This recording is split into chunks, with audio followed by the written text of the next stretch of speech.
Hey friends, welcome back to another episode of Lola Speaks. We are here once again on this beautiful, beautiful day that God has created for us to partake in and love on each other. I'm your girl Lola, and if nobody has told you today, I am so glad that you're here with me, listening to my voice and, just sharing with me the very things that I share with you. So I want to take a deep breath. I want to unclench my jaw. I want to drop my shoulders. And I want you to do the same. And just be present with me for a little while. Because today's conversation is one that's been sitting heavy on my heart. June is Mental Health Month for men. And it's also my birthday. Whoop, whoop. Happy birthday to me. And while I absolutely want to spend time talking about the men in our lives, I don't want this to become a battle of who has it harder. Because the truth is, everybody is carrying something. Men are carrying things, women are carrying things, parents are carrying things, single people are carrying things, married people are carrying things. The strong friend is carrying things. The person who always makes everybody laugh is carrying things. The one who looks like they have it all together, they're carrying things too.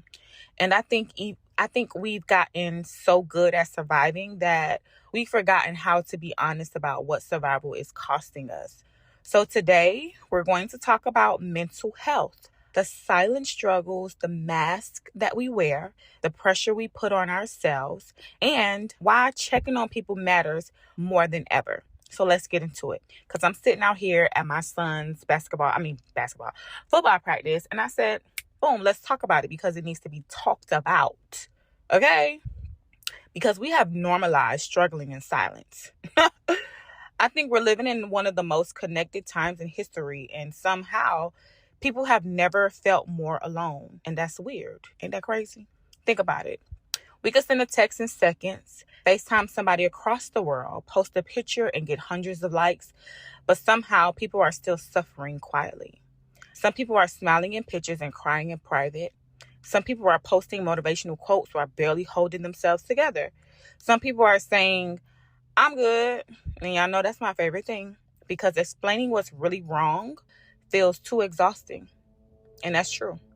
I literally just said this to my mom. I was telling my mama something yesterday. And I was like, and please, pipe down. Because I don't feel like being, I don't feel like telling everybody what's going on. Or I don't feel like it. I don't feel like it. Because I don't want to become exhausted about talking about my problems all the time. And I think that's what scares me. I know that's what scares me. It's not that people are struggling because life is going to life. You know what I mean? What scares me is how many people are struggling alone.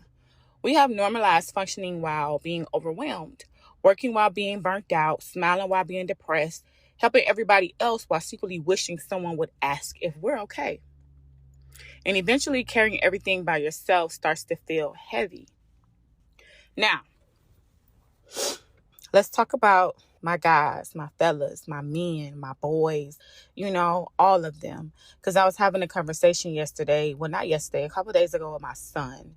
And he mentioned to me that sometimes he doesn't want to tell me what's going on with him because I often say, I don't care about how you feel. I don't care. I don't care. I don't care. He said I say that to him a lot. So now he feels he's at a place where he doesn't want to talk. He doesn't want to talk to me. He doesn't want to tell me what's going on in his life because he feels like I don't care.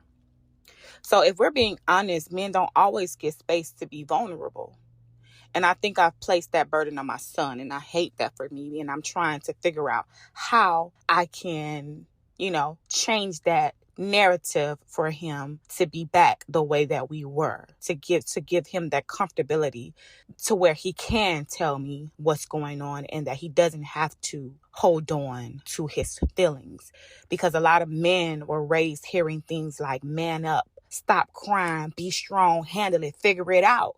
And after hearing that enough times, some men stop talking altogether. Not because they don't have feelings, not because they don't hurt, but because somewhere along the way, they learned that expressing emotions might make people see them differently. Imagine carrying financial pressure, relationship pressure, family pressure, career pressures, and feeling like you have to carry it all without breaking. That's heavy.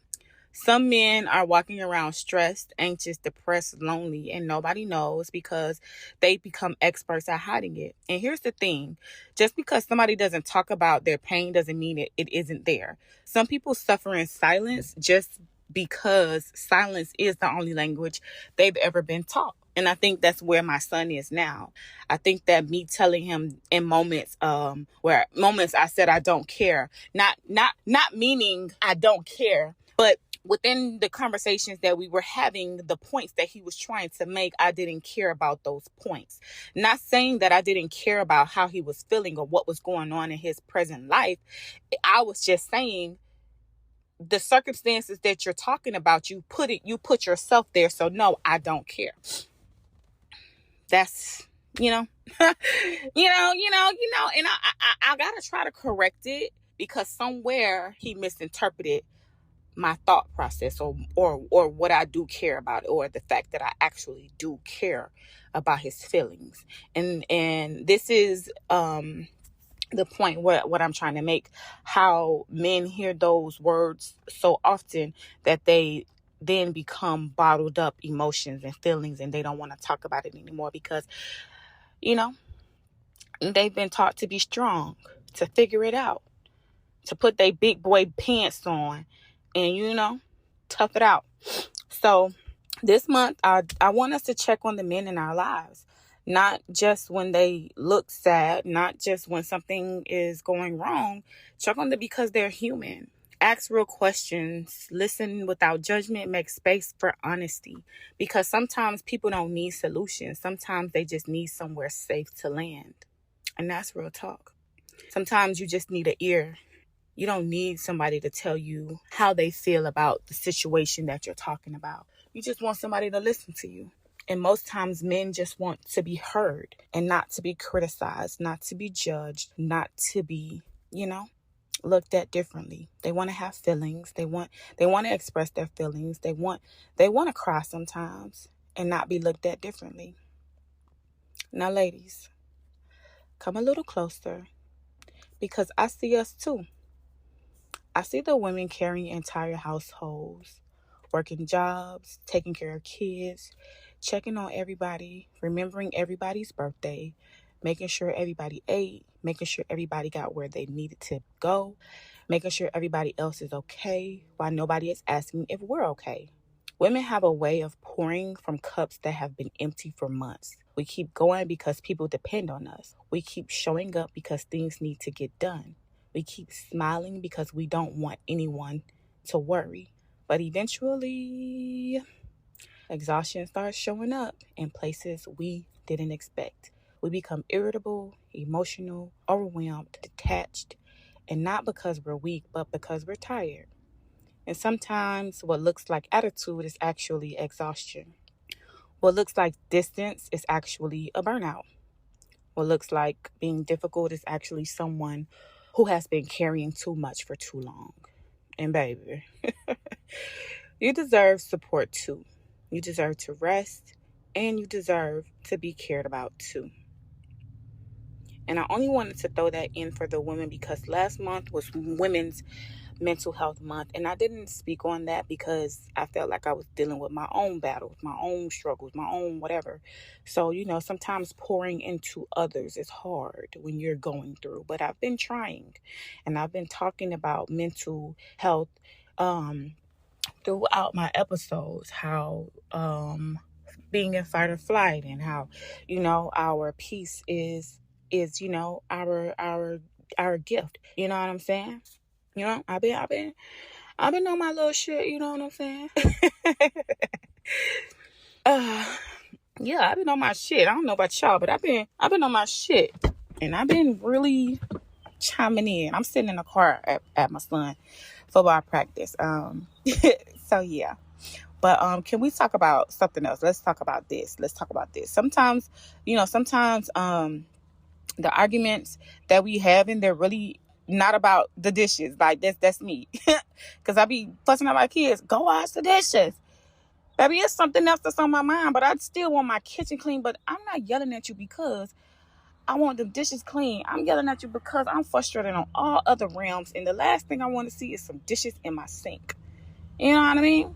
Sometimes people are bringing stress into conversations, and that be me. Fear into conversation, anxiety, hurt. Sometimes we're not fighting each other. We're fighting everything we've been carrying. The pressure, the disappointments, the loneliness, the frustration, the grief. And then those things get unaddressed. They start showing up everywhere. And I'm trying to put a cap on that. I'm trying to learn how to, separate my actual emotion from what's in front of me. Because once we learn how to separate the emotion from what's in front of me, meaning the thing that is in front of you, like my kids or my dog, they have nothing to do with what we're going through emotionally or mentally. 9 times out of 10, they didn't cause any of that.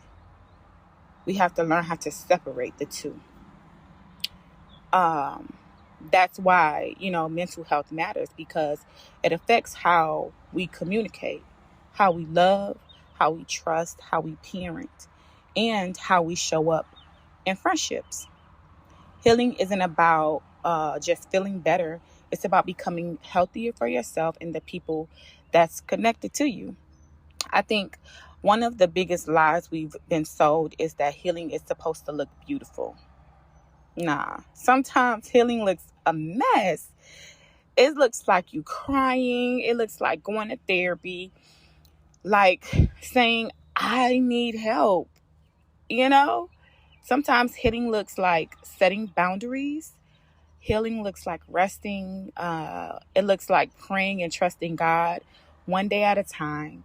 Healing isn't perfection. Healing is honesty. It's looking at yourself and saying, I can't keep carrying this by myself, and then giving yourself permission to get support. So, before we go, I want you to think about somebody, one person, a man, a woman, a friend, a sibling, a parent, who always seems strong, the person everybody calls, the person everybody depends on, the person who never complains. This week, check on them. Not with the quick, you good? Because we good for that. You good? And they be like, yeah, I'm good. You be like, I just checking on you. Nah, not one of them. Ask them how they're really doing, and then be prepared to just listen. Just listen. And while you're checking on everybody else, check on yourself too, because your mental health matters. Your peace matters. Your healing matters. And God never intended for you to carry every burden alone. The Bible tells us to cast our cares on him because he cares for us. Not some of them, not the small ones, all of them. So tonight, give yourself permission to put something down. You don't have to be strong every minute. You don't have to have all the answers. You don't have to carry the world. You are allowed to rest. You are allowed to heal. And you are allowed to ask for help. This mental health month, check on the men in your life, not because they're men, but because, they're human beings. The truth is, men need support, and also women need support too. Everybody needs a safe space to put down what they've been carrying. So if nobody asks you today, I'll ask you. I'm going to ask you, how are you really doing? And I don't want the answer that you give your coworkers, I'm good. Not social media, oh yeah, I'm straight. How are you really doing? Like, tell me. Write it down in the comments. Shoot me a DM on my podcast page. Shoot me a DM and let's talk about it. Because your mental health matters, your healing matters, and you don't have to carry everything by yourself.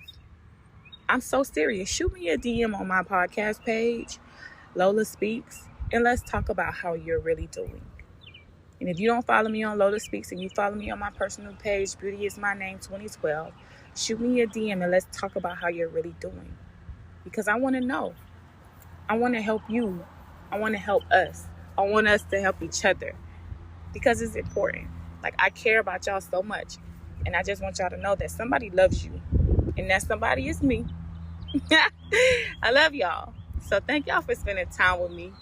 Take care of your mind, take care of your heart, and keep choosing peace. Always. Always and forever. Choose you. Choose your peace. Because what? Peace is important. Peace is our most expensive gift that we have today. The most expensive gift that we own. Take care of your mental. Love on you first, and then you can pour on to others. But if you can't pour into yourself, you can't be, don't expect yourself to be poured into others, because then you gonna have an empty cup, and then that's when your mental gonna be screwed, because now you trying to pour from an empty cup because you ain't pouring back into you. Fill your cup up first, let it overflow. Then you have a little room to give. I love y'all to life. Thank you for listening tonight or today to Lola Speaks podcast. I hope that this message resonated with you. I hope that you could come back to this clip and listen to it over and over again, a month from now, 5 years from now, 2 weeks from now. I pray that you share this episode with a friend, a lover, a uncle, a brother, your sons, and let them know that it is okay to ask for help. Let them know that it is okay to express how they are feeling. Let them know that it is okay to cry. Because crying doesn't make you weak. It actually makes you strong. Relieving that stress and that pressure from your soul, your mind, and your body will leave you lighter and feeling more refreshed than you've ever felt before. If you feel like you're going through a season of depression, a season of wanting to give up, I ask you to seek the help that you need. There are many therapists out there. Call the hotline for mental health and get the help that you need, because you don't have to go do this alone. You are not alone. You are loved. You are seen. You are cared for, and you matter more than you could ever imagine. And if nobody told you, I love you, I care for you, I see you, and I want you to win, because you have a purpose in this life to succeed abundantly, because that is God's promise. He will never leave you nor forsake you. He put you in this life for prosperity, to live abundantly above all things. Believe it to be truth. All you need is the faith of a mustard seed, and God will carry you through every season of your life. I love y'all. Peace.